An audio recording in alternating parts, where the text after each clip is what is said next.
Hello and welcome back. So this is going to be my March TBR. So if you watched my February TBR, you saw that I did a book haul involving all these books.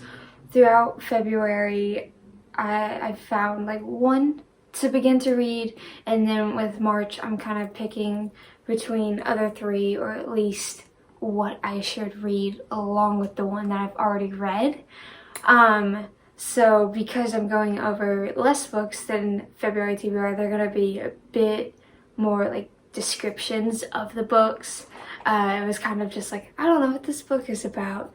It's about a bone witch? Great, you know, now I can kind of go into that. And because I can't decide on the three, if you guys wouldn't mind just commenting down below and be like, you should read that one, you should read that one, I enjoyed that one, just let me know. It'll help a lot. Thanks. Strange the Dreamer by Laini Taylor. I've actually already started this book. I got to part 2 last night, and it's kind of sad and scary that this is only part 2. Like, that's it. That's part 2. This book is so big! But yeah, this is about a boy named Laszlo Strange, who is a librarian, and he's been studying like the secret / lost kingdom of Weep. And then one day, the kingdom kind of comes to him. Like the lost people, a few of the warriors, they come to him and they end up, you know, recruiting him. And then there are all these questions like, what happened to Weep?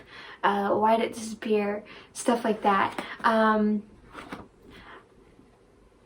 can't say too much about it, even though I'm so early in the book. But I think my favorite character is Tyon, something like that.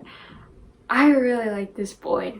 Like, he's just charismatic, you know, he's like, he kind of reminds me of Nikolai from the Shadow and Bone trilogy, which, if you know, trilogy's not my favorite, but I love the Darkling and I love Nikolai in it. So he kind of reminds me of Nikolai, but not really, but I just love him. I just love him so much.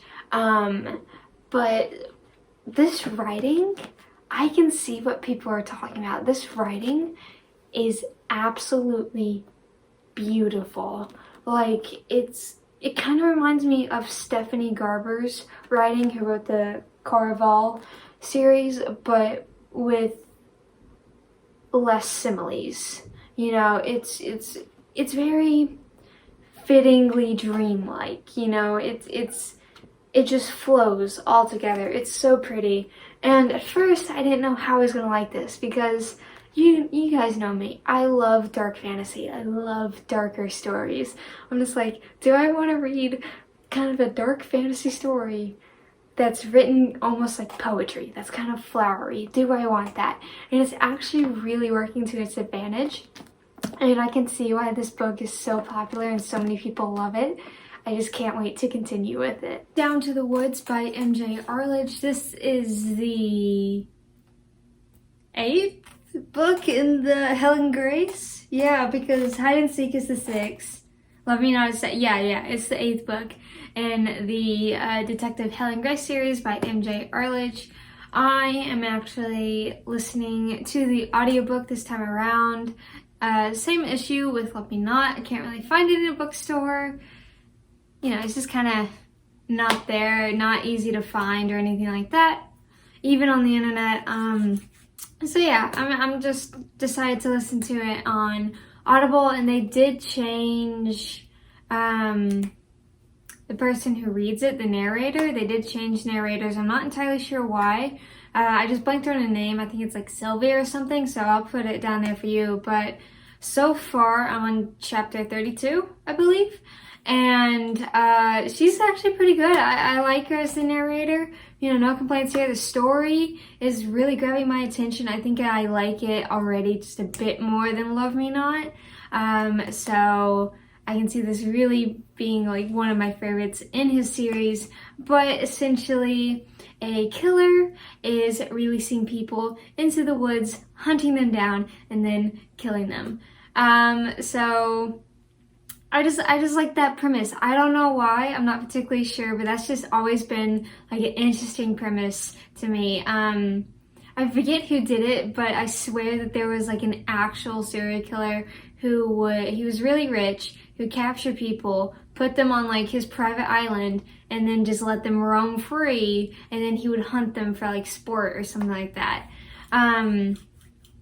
You know, obviously that would be terrifying, but in terms of the book and the world that was created, it works well in this series. And it's one of my favorite, like, this is gonna sound so weird, it's one of my favorite things to like watch, like in a horror movie. Just like, you know, being like hunted down, chased, like that kind of stuff. And so yeah, this one I'm really excited for. Can't wait for it. The Bone Witch by Rin Chupeco. This is where we enter kind of into that spot of, I don't know what I want to read.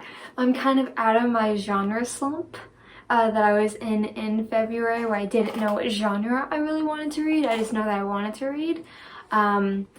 And I think I want to read YA fantasy. So yeah, this is the first one.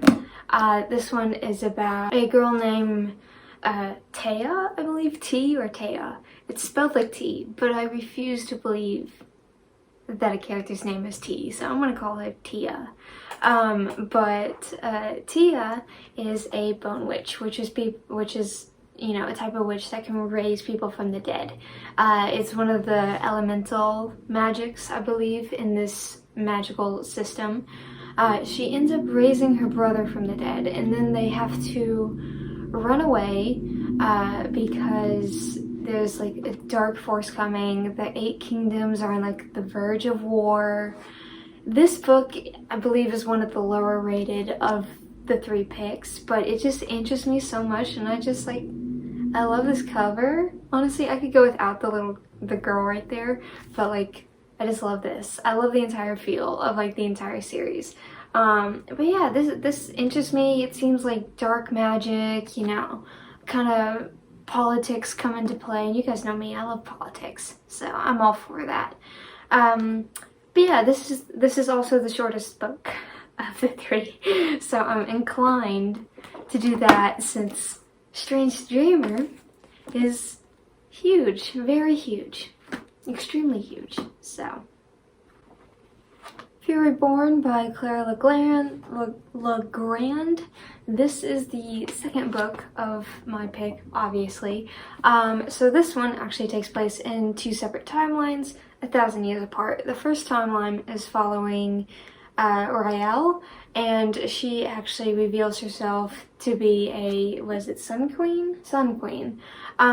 So that is using light magic and then also blood magic, and she has to go through all these trials to prove herself and all that kind of fun stuff.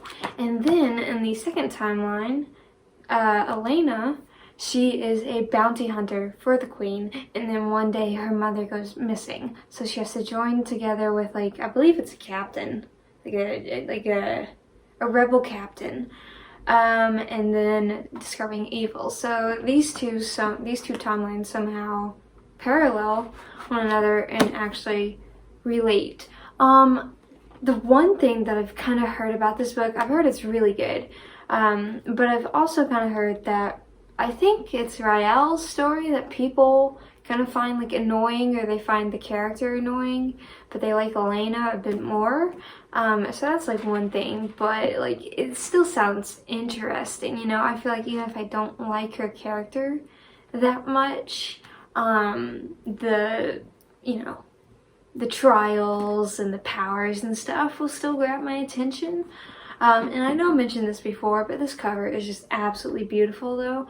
I do wish though that it kept the hardback like gold outlining along here, but I also kind of like the minimalistic style that it has going. But yeah, this book, yeah, it just interests me. The chapters are really short, so I think I could fly through this yeah, I'm as interested in this book as I am with like The Bone Witch and the third book. So I'm just torn. We Hunt the Flame by Hafsa Fazel. So this one follows mainly two people, but I think it's no, it only follows one. I think I'm not really seeing a change in perspective, but they're two main people, if you get what I'm saying. So we have Saphira, and she's a hunter, but she has to disguise herself as a man in order to do so. Otherwise, you know, everything she's done will be discredited. I think she might be killed or something like that. All that fun stuff. So already off the bat, she looks like she's gonna be a good character. And then we have Nasir, who I believe is the prince, and he, because of his father, he can't really show compassion or anything like that. But when their their land starts to become engulfed in shadows from the war close to them, they have to team up. I believe they team up. Yeah. Yeah. Yeah. So they don't even team up. They're just wanting to get the same thing, being sent by different people. And I think that's gonna be a love-hate relationship. I think that's kind of what I'm sensing here, is that there's gonna be love-hate, which I'm all for. You guys know me. I love hate relationships, even in The Cruel Prince. And I disliked The Cruel Prince a lot. But I love the love-hate, and I love Cardan, and I would die for Cardan any day of the week. Fight me on it. But yeah, so they're trying to find an ancient relic, I believe. So yeah, this book really interests me. Again, it's the same level of interest that I have for The Bone Witch and Furyborn. So I'm just at a crossroads right here. And once again, this cover is absolutely beautiful. So I'm just split down the middle here, you guys. And again, these chapters seem relatively short, so it seems like I could just, you know, I need help. Send help. And there you have it. That was my March TBR. It was by far one of the most undecided and confusing TBRs ever that I've ever done. There's one book for sure that I'm already reading, and the other three, I don't know which one to read next. I want to get through all of them, but I'm like, which one should I start with? And that's my problem here. Please comment down below, help me out, tell me, guide me, give me your wisdom, please. Thank you as always for watching. Don't forget to like, share, comment, and subscribe. And it would mean the world to me if you follow me on all my other social media, such as Instagram, Facebook, Twitter. Those will be listed down in the description below. And I will see you in the next video. Bye!